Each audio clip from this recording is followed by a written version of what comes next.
well, last week we covered a book report on a novel called The Clockwork Orange, or A Clockwork Orange, I think. Yes. Well, who knows? Who really knows? Yeah.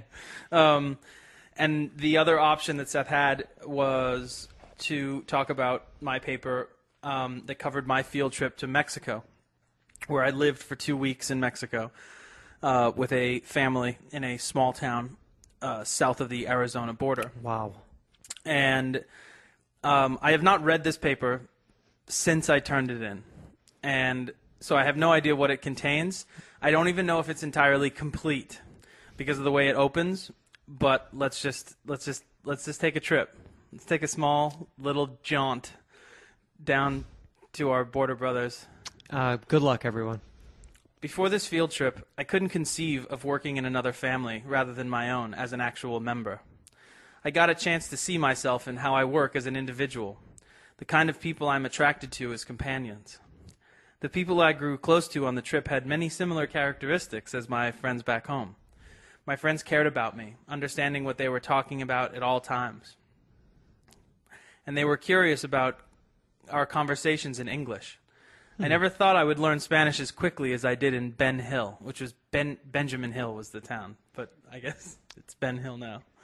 That's what it is in Spanish. It's Ben Hill. I was put somewhere to get away from the crap in my life and get completely engulfed in a different culture, to the point of forgetting about all the crap I had back at school and at home. Keep It actually reads, sorry, from the crap in my life and get completely engulfed in a different culture's crap to the point of forgetting about all the crap I had back at school and at home. Sorry, that's how it reads. The growing I did at B Hill with the natives was one... The what? With the natives was one thing, but I must comment on the amount I grew with others from my school. Jason and I, for instance, never really knew that... never really knew what he was like inside, but we had been friends at school. In Benjamin Hill, we were together all the time, laughing and talking about the stuff that really matters. And now he is a brother, for now and ever. When's the last time you talked to Jason? People, I have no idea who Jason is. What's Jason's last name? I couldn't tell you who he is. People who I had no connection with whatsoever, I can now say I know them in more ways than one. Forever. It is strange the way people act differently towards one another when they don't have to worry about being cool or sticking with their new hip revolutionary cliques. If you put aside if you put aside the mockery and insecurities that mankind has developed throughout time, we are quite a loving group of animals. I cannot quite explain the way I felt those 2 weeks. It was so foreign to me then as it is now. I can best explain it when I say it was like starting an entirely new life from a point where I have not even gotten a very good grasp of my own. It taught me things about myself and disproved a lot of false perceptions I had of myself. It gave me a look at an entirely different side of humankind, and it was quite a restoration of the hope I have for us. Okay. If we could see the amount of joy that is in our everyday lives and not dwell on only what we are not doing or quest for what is true, comes so much better into focus. If there was a word I had to pick for what I learned down there, it would be simplicity. It was incredible for me to see that after such years of persecution and after all the struggles of being stricken with poverty, that when it seems to us as though they have got nothing, they have more joy and laughter than most of us with our bank accounts and BMWs. Through hardships, you can build ties with your land and people that can never be broken. Never. Forever. And crap. I've never been in a place like Benjamin Hill. It was a town, but at the same time, a very tight community. It was like VVS, my school. Which stands for? Verde Valley School. Verde Valley. Please don't Google that and tell them that I do this show. But on a grander scale, everyone knows everyone and helps everyone. If you need to buy something and you don't have the dinero, no, you didn't. they float it to you in understanding that you will get them back for it in one way or another. It was really nice to see a place other than VVS working in a community atmosphere. I spent almost my entire 2 weeks with my host, Kane. He was a beautiful man, and he had been through so much, and it showed through in the conversations he and I had. He took care of me while I was there. I have to footnote this in a second. he took care of me while I was there. He made sure I wasn't getting into trouble or hanging out with anyone who wasn't a good person.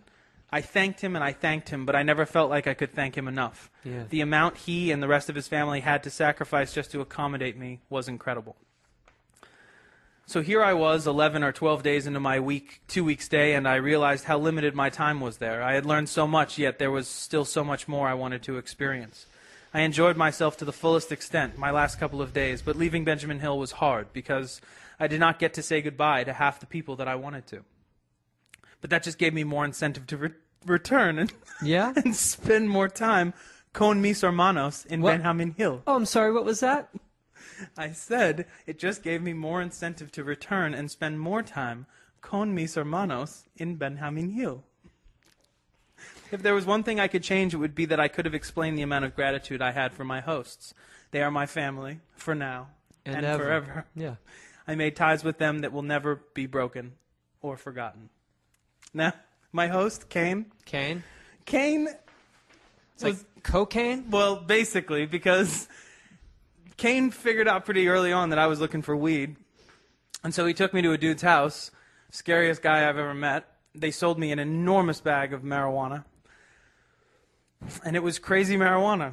And when I got down to the bottom of said bag about a week and a half in and noticed that there was probably half a gram of cocaine, like lining the bottom Wait a of the minute. bag, and then I had been smoking like crazy Cocoa Puffs the Dusted entire Cocoa time Puffs. I was there. How old were you?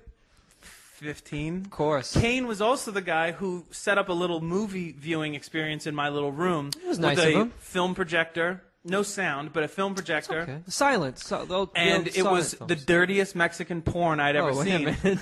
And he shoved me and all my friends in there and turned it on. We were all smoking Cocoa Puffs. And halfway through the movie, I got such a raging hard-on that I pushed everyone out of the room except for this one girl. And, like, I grabbed her and had, like, terrible, coked-out, awful sex with her with this, like, crazy porn on a giant screen, like, running in the background. So you went on a field trip, who I smoked coke. who I found on MySpace recently and sent her a message. She's like, married. I was like, hey, what's up? Like, looks like Hey. things are going really well. Like, just remember wanted to me? say hi. Like, congratulations that- on the baby. And she just, like, never responded. Yeah, like, hey, remember that mildly sexual, like, coked up sexual assault I threw down on you? Remember B Hill? He was 30-something years old. He had a wife who was absolutely beautiful. He was still in high school. We went to his high school, and it turns out he had 2 girlfriends in high school, but that were actually 15 years old, the way that normal children are in high school. So he was fucking these 2, like, 15-year-old girls and had a wife and crazy kids. And he was, like, a terrible man. Hey, and hey, VVS, thanks. Thanks, guys. And months later, I got like a teacher came up to me at school and was like, we keep getting these phone calls from this guy at the main office. He's looking for you. He doesn't speak any English. He says his name is Kane. And he was like looking for me because I had promised him that I was going to like send down like Get him on a show. crazy shit down there. Like money and sleeping bags Dinero. and like dinero, con mis hermanos. Yeah, I mean, anything you need. Yeah. Supplies. I'm going to get him down there. Me And you always got a place to crash. With You always a- got a place to crash in L.A., Kane. If you ever hey, roll dog, in. come up to Malibu. It's gonna Hey, be you ever been on. to the Boo? It's on, Kane. Hey, bring your girlfriends, the 15-year-olds. It's cool. Driving around in a pickup truck, like into the hills, with like a home stereo system set up with Rastaman vibration, like playing, and me like teaching everyone the lyrics. Like, Oh my God. Did you get an A on that paper? there's no That's mark, life experience. There's no marks You can't on it, give a so mark it must on have life been a experience. rough draft, maybe. Well, I give you The an roughest of drafts. A. I give you an A. Oh man. Lindsay Lohan